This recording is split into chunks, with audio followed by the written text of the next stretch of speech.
Muitos padres que foram professores meus, mas padres assim que eu achava com convicção, com vocação. Muitos deles deixaram a vida sacerdotal logo depois do Concílio Vaticano II. O que aconteceu? Foi um erro de seminário? Foi O que houve? Houve uma crise que a gente chama crise pós-conciliar.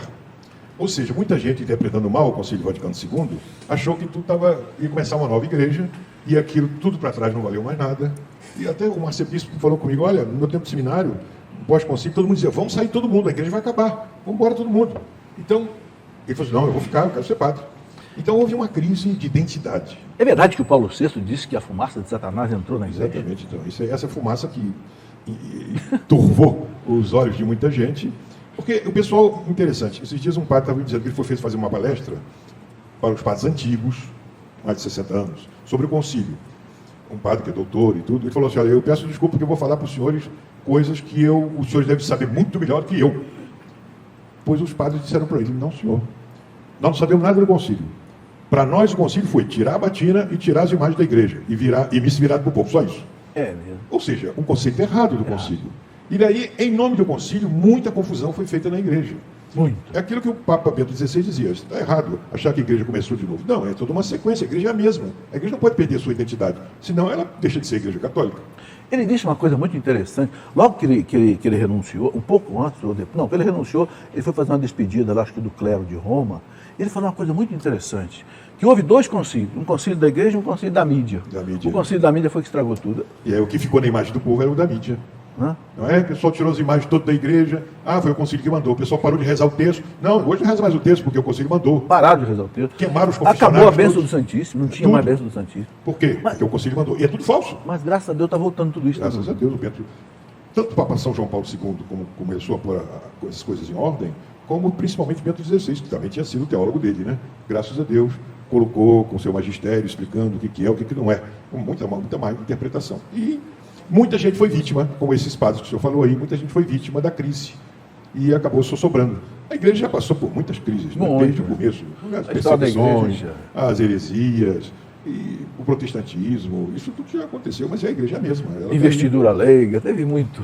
O imperador se metendo, Agora, Dom Rifan, aqui no Brasil, a crise pós-conciliar mais difícil foi exatamente em Campos, com o Dom Antônio, né? O que aconteceu? Explica um pouco para o povo e o que acabou surgindo. Hoje nós temos vários, vamos dizer, segmentos que separaram um pouco da igreja e que muitos voltaram, né? Tipo os arautos, por exemplo, parece que é um segmento que voltou. Explica um pouco toda essa coisa desde o começo, que eu penso que muita gente não entende. Então, houve esse choque, uma vez da igreja pós-conciliar, e que é interessante, tanto os modernistas, ultramodernistas, como os ultra-tradicionalistas, têm a mesma interpretação. O concílio foi uma ruptura. Interpretação errada. Ruptura, começou uma nova igreja. Então, considerando o concílio como uma ruptura, os modernistas diziam, tudo que está para trás não vale mais nada, comecemos tudo de novo. E os tradicionalistas diziam, bom, já que é uma ruptura, daqui para frente não vale nada, fiquemos só com o passado. As duas interpretações estão erradas, e todos consideram uma ruptura. E, na verdade, não é isso. Nós temos que considerar como sendo uma continuidade, corrigindo as falsas interpretações que muita gente dá. Então, nessa época, Dom Antônio de Castro Maia foi nomeado para Campos em 1948. Foi o mesmo ano que o Papa Pio XII escreveu a Mediator Dei, a encíclica sobre a liturgia. E Dom Antônio sempre se pautou muito pela obediência ao magistério da igreja. O que ele passava para a gente era isso. E ele foi bispo de Campos durante 33 anos, até 1981. Bem, e aí ele conservou aquela tradição toda, disciplinar, o seminário, e também conservou a missa na forma antiga. Latim. Em latim e a forma antiga do rito romano. Achava, olha, isso não foi proibido, não pode ser proibido. E ele escreveu a Roma para o Papa e continuou. Ele continuou com a forma antiga. Então, em muitas igrejas de Campos, se celebrava a missa na forma antiga. Mas também muitas igrejas celebravam na missa atual. Então, Dom Antônio permitia as duas coisas. Embora ele, pessoalmente, celebrasse na forma antiga do rito romano. E não era proibido, né? Não era proibido. Agora, Bento XVI, quando ele escreveu o Sumário Pontífico, ele disse que nunca foi proibido e nem podia ser a missa, porque a igreja não pode dizer que é proibido um rito que durou 400 anos adotado na igreja. Nem pode dizer que é um rito ruim, um rito que santificou a igreja durante 400 anos, muitos anos. Então houve esse problema de crise, e houve essa separação, e essa separação durou de 86, mais ou menos, até o ano 2001. Portanto, demorou quase uns 20 anos, né? Isso aí. Aí, em 2001, nós fizemos uma peregrinação a Roma, e o Papa falou, olha, vamos resolver essa situação, não pode ficar duas comunidades separadas. Nessa foto, o senhor era padre? Eu era padre, e João Paulo II novinho também, né? Nós dois novinhos. Aqui eu já era bispo, quando eu fui escolhido como bispo, fui lá agradecer ao Papa. E aqui com o Papa Bento XVI, também tomando a bênção, reconhecendo aí o primado, né? O bispo, ele governa a igreja junto com o Papa. E aqui eu estou concelebrando junto com o Papa Francisco. Eu estive com ele também em Roma, conversamos bastante, e até fui a Roma porque eu vi uma peregrinação sumário pontífica, até falei com ele que estava ali para isso, né? Aí ele falou uma observação interessante sobre a missa. Falei, ó, eu celebro a missa na forma antiga. Eu falei, claro, ele falou, eu sei. Aí eu falei, ele falou assim, olha, eu tenho medo da manipulação da missa antiga que possam usar contra o concílio, essas coisas. Eu falei, eu tenho o mesmo medo que Vossa Santidade. Por isso mesmo que eu estou aqui, para dar a correta direção daqueles que têm a missa na forma antiga. Porque não pode usar a missa contra o concílio, contra a igreja, contra o Papa. Isso seria um absurdo. Claro. Então, nós conservamos a missa na forma antiga porque é uma expressão litúrgica dos dogmas eucarísticos. Eu concelebrei com o Papa Francisco exatamente para dizer, ó, Santo Padre, eu estou concelebrando para mostrar que eu estou em comunhão com Vossa Santidade. Ele falou, que bom. Aí eu expliquei para ele isso. Eu também tenho cuidado para que não seja desvirtuada a nossa adesão à missa na forma antiga. Ele falou assim, olha, assim compreendida, a missa é uma das riquezas da igreja. A missa na forma antiga é uma das riquezas da igreja. Me disse ali, ó, o Papa Francisco. E ele, como é um Papa antigo, viveu as duas realidades. Também. Então, essa questão, portanto, não se pode usar da missa contra a igreja ou contra o concílio. Bom, houve essa confusão toda lá em Campos. Aí houve a discussão sobre o concílio, sobre missa, etc. Enfim, e no ano 2001, fizemos uma peregrinação a Roma. O Papa, então, nos convidou, olha, gente, vamos resolver essa situação. E resolveu assim, nós escrevemos uma carta ao Papa, pedindo a ele perdão, se houve algum erro da nossa parte, que ele nos perdoe, nós queríamos ser católicos, unidos à igreja. O Papa chorou quando leu a carta, o cardeal que estava do lado, falou que chorou, ficou contente, e falou, olha, pois eu vou resolver essa situação e prometo para vocês uma resolução jurídica que dê para vocês a tranquilidade de vocês conservarem a missa na forma antiga e todo o ritual. Então deu 5 livros litúrgicos para nós, na forma antiga.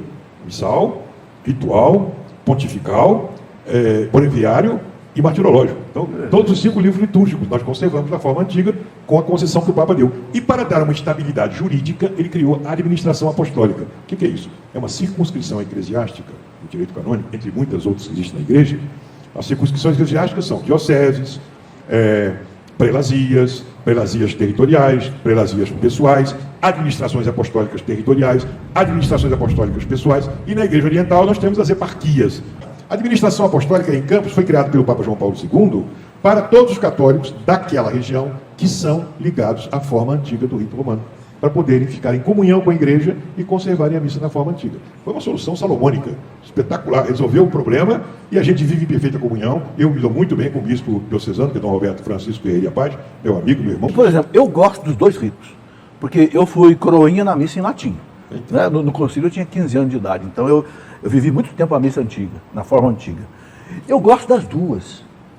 E aí, claro, outro privilegiado. E alguém lá de Campos como eu, para onde é que ele vai? Pode ir, é livre. Nas duas. Tem todas as igrejas possíveis, imagináveis, pode ir. Não tem aquele negócio lá, eu sou de Apolo, eu sou de Paulo. Não, nós somos católicos, isso é importante. Claro, aqueles que têm claro essa preferência eu estou brincando, antiga, vão lá.